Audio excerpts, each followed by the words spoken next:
তমলুকের অত্যন্ত জনপ্রিয় একটি তীর্থস্থান বর্গভীমা মন্দির। সতীর বাঁ পায়ের গোড়ালিটি এখানে পড়েছিল বলেই হিন্দুদের বিশ্বাস। অন্নদামঙ্গল কাব্যেও উল্লেখ রয়েছে এই মন্দিরের। কবে এই মন্দির প্রতিষ্ঠা হয়েছিল তা নিয়ে নিশ্চিতভাবে বলা না গেলেও 1100 বছর আগে ময়ূরবংশের রাজারাই নাকি এই মন্দির প্রতিষ্ঠা করেন। কাজেই ধর্মীয় বিশ্বাস যাই থাকুক, এই মন্দিরের ঐতিহাসিক গুরুত্ব অসীম। কথিত আছে কালাপাহাড় নাকি একাধিক মন্দির ধ্বংস করলেও এই মন্দিরটি ধ্বংস না করেই ফিরে গেছিলেন। 1938 সালে 11ই এপ্রিল সুভাষচন্দ্র বসু এই মন্দিরটি পরিদর্শন করেছিলেন। বর্গভীমা মন্দিরের অন্যতম আকর্ষণ হলো এখানকার ভোগ। এখানে প্রতিদিন ভোগ হিসেবে শোল মাছের টক দেওয়া হয়। আগে থেকে বলা থাকলেই সেই ভোগ খেয়ে দেখতে পারেন এখানে আগত দর্শনার্থীরা।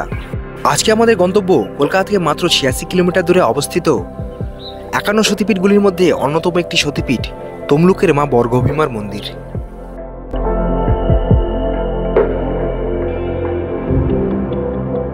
হ্যাঁ গাইস, গুড মর্নিং। আজকের ব্লগটা শুরু করছি হাওড়ার ওল্ড কমপ্লেক্স থেকে। এখন আছি হাওড়ার ওল্ড কমপ্লেক্সের 13 নম্বর প্ল্যাটফর্মে। আর আজকে আমাদের গন্তব্য হচ্ছে তমলুকের বর্গভীমা মাতার মন্দির। 51 সতীপীঠের মধ্যে অন্যতম একটি সতীপীঠ বর্গভীমা মাতার মন্দির। তো আজকে সেখানে যাওয়ার জন্যই চলে এসেছি হাওড়ার ওল্ড কমপ্লেক্সে। আর আজকে আমাদের গন্তব্য ছিল তমলুক অবধি। তো তমলুক যাওয়ার জন্য আমাদের মেনলি হলদিয়া সুপারফাস্ট লোকাল আমরা ধরতাম, কিন্তু দুর্ভাগ্যবশত আজকে রবিবার আর হলদিয়া লোকালটা ক্যান্সেল করে দিয়েছে। তার জন্য এখন মেদিনীপুর লোকাল ধরে আমরা মেছেদা অবধি যাবো। দেন মেছেদা থেকে বাস করে কোনোরকমভাবে আমরা যাব তমলুক অবধি। তো তোমরা যদি যখন আসবে তোমরা কিন্তু ডিরেক্ট হলদিয়া লোকাল কিংবা হলদিয়া তমলুক যাওয়ার যে সুপারফাস্ট যে এক্সপ্রেসগুলো রয়েছে সেই এক্সপ্রেস ধরে তোমরা কিন্তু অনায়াসে যেতে পারো তমলুক স্টেশন অবধি। এখন বাজলো 8:56 আর এখন আমাদের মেদিনীপুর সুপারফাস্ট, তো মেদিনীপুর মেদিনীপুর গ্যালোপিন লোকাল এখন ছাড়লো। আমরা এখন রওনা দিলাম হাওড়ার ওল্ড কমপ্লেক্স থেকে। ট্রেন এখন ছেড়ে দিয়েছে। মেদিনীপুর পর্যন্ত যাওয়ার এই ট্রেনটি পরবর্তী স্টেশন টিকিয়াপাড়া।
এখন বাজে 10:38। আমরা এখন মেছেদা স্টেশনে এসে পৌঁছালাম। হাওড়া থেকে মেছেদা আসতে সময় লাগলো 1 ঘন্টা 34 মিনিট মতো।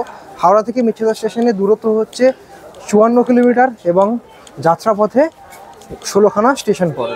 আমরা এখন মেছেদা স্টেশনে এসেছি। মেছেদা স্টেশনের বাইরে যাব।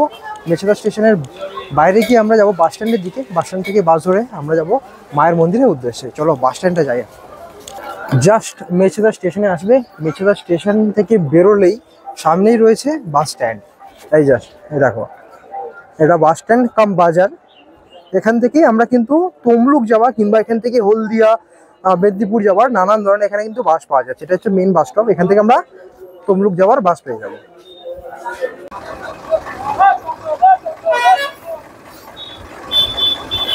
আমরা এখান থেকে বাস পাবো। আমরা এখন আছি মেছেদা বাস স্ট্যান্ডে। এখান থেকে বাসগুলি সরাসরি চলে যাচ্ছে তমলুক অবধি। তোমরা যদি ডিরেক্ট তমলুক আমাদের মতো না যেতে পারো তাহলে কিন্তু এই মেছেদাতে আসতে পারো। মেছেদা বাস স্ট্যান্ড থেকে তোমরা তমলুক যাওয়ার অজস্র বাস পেয়ে যাবে। এখানে একাধিক বাস আছে, প্রত্যেকটা বাসই কিন্তু এই তমলুক যাচ্ছে। তো চলো যে কোনো একটা বাসে উঠে পড়ি আমরা এখন।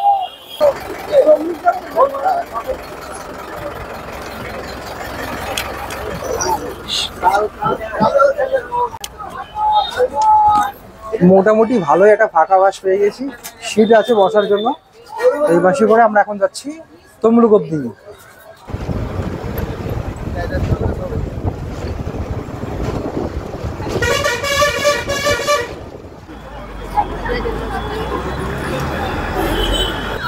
আচ্ছা, বাস আমাদের নামিয়েছে এই যে মানিকতলা বাস স্ট্যান্ডে। আর এখান থেকে মন্দিরের ডিস্টেন্স হচ্ছে 3 কিলোমিটার হাঁটা পথ। 3 কিলোমিটার হেঁটেও যেতে পারো, আর চাইলে তোমরা এখানে টোটো আছে, টোটো করে যেতে পারো। সামনে থেকে টোটো ধরবো। এই যে মানিকতলা বাস স্ট্যান্ড, এখান থেকে জাস্ট ঢুকবে ডানাতে গলিতে, এখানে রয়েছে অনেক টোটো, এখান থেকে তোমরা টোটো পেয়ে যাবে।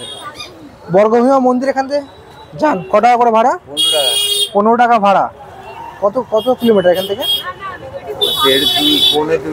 1.5-2 কিলোমিটার মতো।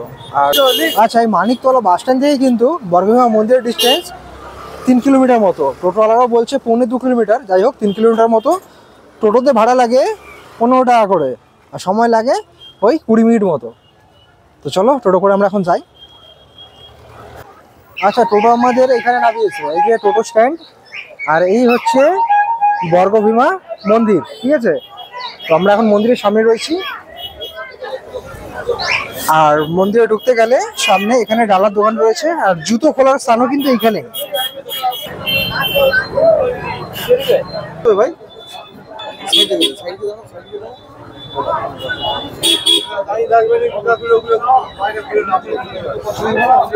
টাকা 50 টাকা যেমন পারবে নিবে। আচ্ছা, ডালার মধ্যে কি কি থাকে? ডালা, সিঁদুর, আলতা, ধূপ, মিষ্টি, মালা টালা সব 100 টাকা হবে।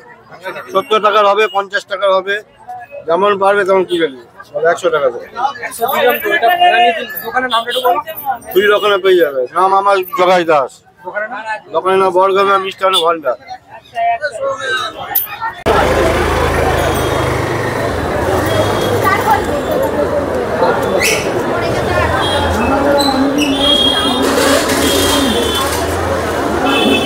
আচ্ছা, এখানে তো ডালির দোকান রয়েছে। তোমরা যদি ডালি কেনো তাহলে তো এখানে জুতো রাখবেই, তাছাড়া এখানে জুতো আলাদা করে রাখতে পারো। যদি পুজো যদি না থাকে তাহলে ওখানে সামনে এখানে জুতো দোকান আছে, সেখানে জুতো রাখতে পারো। তাছাড়া বাইক কিংবা কিছু যদি নিয়ে আসো তাহলে তোমরা এখানে পার্কিং করে রাখবে। আর আমরা এখন মন্দিরের ভেতর প্রবেশ করব। চলো মন্দিরের ভেতর যাই। বেশ গরম রয়েছে, আসার সময় কিন্তু মেঘলা ছিল, এখন বেশ গরম আছে। চলো মন্দিরে গিয়ে মায়ের দর্শন করি।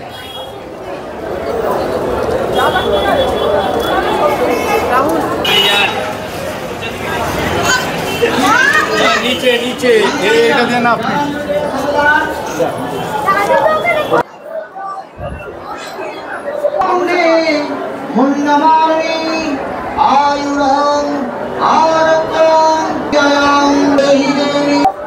নমো বিষ্ণু, নমো বিষ্ণু, নমো বিষ্ণু, নমো মহিষী মহামায়ী চামুণ্ডে। মন্দিরের ভেতর এখন পুষ্পাঞ্জলি চলছে। তো তোমরা দুপুরবেলা যদি আসো, 1টার মধ্যে যদি আসো, যখন খুশি আসো, যদি না খেয়ে আসো, এখানে এসে মায়ের মন্দিরে এসে তোমরা পুষ্পাঞ্জলি দিতে পারবে। যেমন এখন পুষ্পাঞ্জলি চলছে ওই মন্দিরে।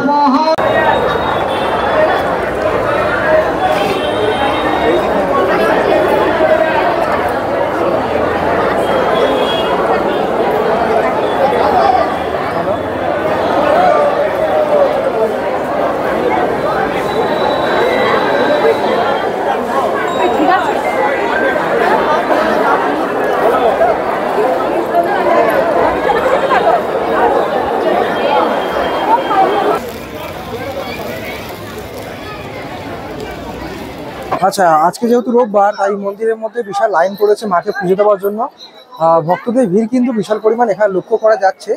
এই যে পুজো দেওয়ার জন্য কিন্তু মন্দিরে গর্ভগৃহে এদিক থেকে ঢোকাটা লাইন হয়েছে, যেটা কিন্তু পুজো দেওয়ার জন্য মেনলি।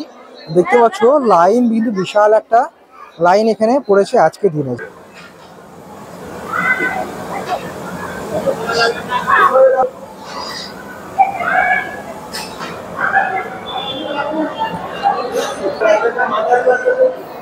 এই ভোগশালায় কিন্তু নিত্য ভোগ রান্না করা হয়, এবং এই যে জায়গাটা দেখতে পাচ্ছ, এই যে হলঘরটা, এই হলঘরেই বসে কিন্তু ভক্তদের ভোগ খাওয়ানো হয়। মা বর্গভীমার মন্দিরে ইতিহাস নিয়ে প্রচলিত রয়েছে নানান গল্প। মন্দির কমিটি সম্পাদক শিবাজী অধিকারী জানাচ্ছেন, একসময় এখানে রাজত্ব করতেন ময়ূরবংশীয় রাজা তাম্রধ্বজ। শ্রীকৃষ্ণের অশ্বমেধ যজ্ঞের ঘোড়াটি তিনি নাকি আটকে রেখেছিলেন। তখন শ্রীকৃষ্ণ স্বয়ং নাকি তাকে ঘোড়া ছেড়ে দেবার অনুরোধ করেন। শোনা যায় সেই সময় এক জেলে রাজবাড়িতে রোজ শোল মাছ দিতেন, কিন্তু রোজ জ্যান্ত শোল মাছ সরবরাহ করা ছিল কঠিন কাজ। একদিন শোল মাছ মারা যাওয়ায় কান্নাকাটি করছিলেন জেলে। সেই সময় এক অল্প বয়সী মেয়ে জেলেকে বলে পাশের একটি কুণ্ড আছে, যার জল ছিটিয়ে দিলে তা ফের জ্যান্ত হয়ে উঠবে। সেই মতো কাজ করেন জেলে, আর দেখেন মাছটি জ্যান্ত হয়ে উঠেছে। এইভাবে রোজ জ্যান্ত শোল মাছ সরবরাহ করতে থাকেন তিনি। প্রাচীন তাম্রলিপ্ত বিভাষক বা তমলুক নগরী নামে পরিচিত। আজ থেকে প্রায় ৫,৫০০ বছর আগে, অনুমান করা হয় আজ থেকে প্রায় ৫,৫০০ বছর আগে ময়ূরবংশীয় রাজা তাম্রধ্বজ তিনি মাকে এখানে প্রতিষ্ঠা করেন। এক মিছরি তাম্রধ্বজ রাজার বাড়িতে প্রত্যহ জ্যান্ত শোল মাছ সরবরাহ করতেন। তো একদিন দেখা গেল কি, ওই মিছরি যখন শোল মাছটা নিয়ে রাজবাড়িতে যখন প্রবেশ করবে, ঠিক সেই পথিমধ্যে শোল মাছটা মারা যায়। তখন তিনি খুব কান্নাকাটি করতে লাগলেন যে এই মরা শোল মাছটাকে নিয়ে আমি কিভাবে রাজবাড়িতে যাব। তো তখন তিনি যখন কান্নাকাটি করছেন, তখনই দেবী বর্গভীমা তেনার কান্না শুনে কন্যা রূপে ওনাকে দর্শন দেন এবং বলেন যে এই পথিমধ্যে একটা জঙ্গলের মধ্যে একটা অমৃত কুণ্ড আছে, সেই অমৃত কুণ্ডের যদি জল ওই মরা শোল মাছের উপরে যদি ছিটিয়ে দেওয়া যায়, তাহলে ওই মরা শোল মাছটা কিন্তু তৎক্ষণাৎ জ্যান্ত হয়ে যাবে, আর এইভাবে তুমি তোমার জীবিকা নির্বাহ করবে। তো এইভাবে তো চলতে থাকলো। একদিন রাজামশাইয়ের মনে যে সন্দেহ জাগে যে মিছলি এত শোল মাছ, জ্যান্ত শোল মাছ কোথা থেকে পাচ্ছে। তখন তিনি কী করলেন, তেনার সেই অনুচরকে ওনার পিছনে ধাওয়া করতে লাগালেন। তখন একদিন ওই মিছলিকে একদিন ওই রাজবাড়িতে ডাকা হয়, ডেকে সমস্ত জিজ্ঞাসাবাদ করা হয়। তিনি তখন সমস্ত ঘটনা পুনরাবৃত্তি করে রাজামশাইকে শোনান। এবং এবার রাজাকে তো শোনালে তো হবে না, রাজামশাইকে এখানে নিয়ে আসতে হবে, প্রমাণটা দিতে হবে।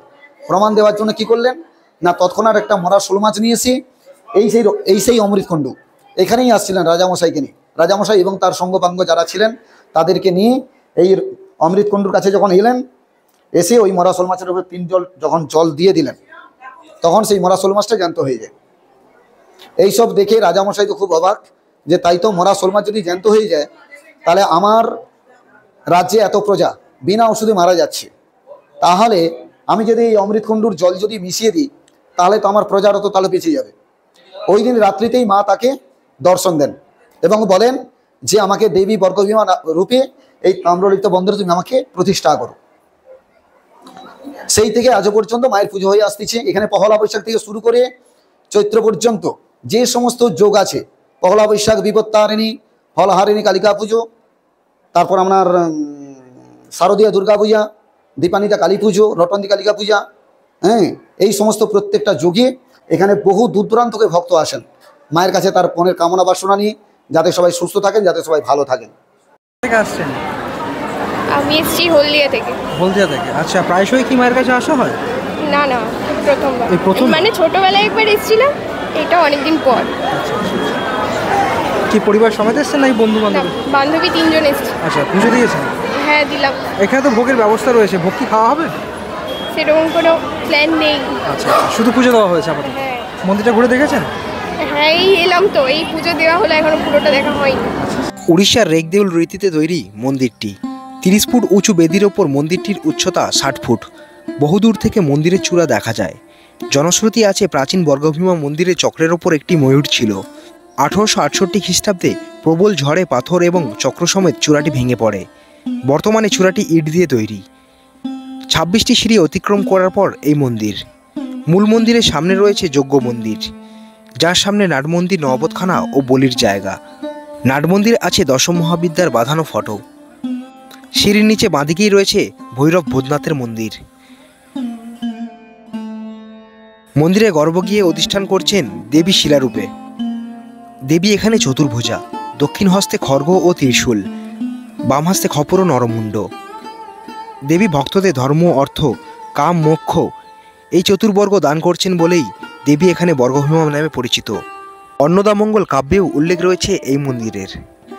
কবে এই মন্দির প্রতিষ্ঠা হয়েছিল তা নিয়ে নিশ্চিতভাবে বলা না গেলেও 1100 বছর আগে ময়ূরবংশের রাজারাই নাকি এই মন্দির প্রতিষ্ঠা করেন। কাজেই ধর্মীয় বিশ্বাস যাই থাকুক, এই মন্দিরের ঐতিহাসিক গুরুত্ব অসীম। কথিত আছে কালাপাহাড় নাকি একাধিক মন্দির ধ্বংস করলেও এই মন্দিরটি ধ্বংস না করেই ফিরে গেছিলেন।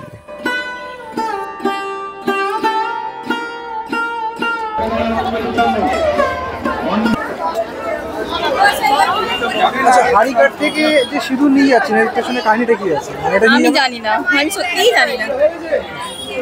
এখন বাজে ডট 1টা নাগাদ এখানে মাকে ভোগ নিবেদন করা হবে এবং মাকে ভোগ নিবেদন করার পর যত দর্শনার্থী রয়েছেন সবাইকে কিন্তু ভোগ প্রসাদ এখানে দেওয়া হবে। আর ভোগ প্রসাদ যেখানে খাওয়ানো হয় সেখানে কিন্তু অলরেডি ভক্তজনরা বসে গেছে। এই দেখো এখানে কিন্তু ভক্তদের লাইন দেখতে পাচ্ছ ভোগ প্রসাদের জন্য।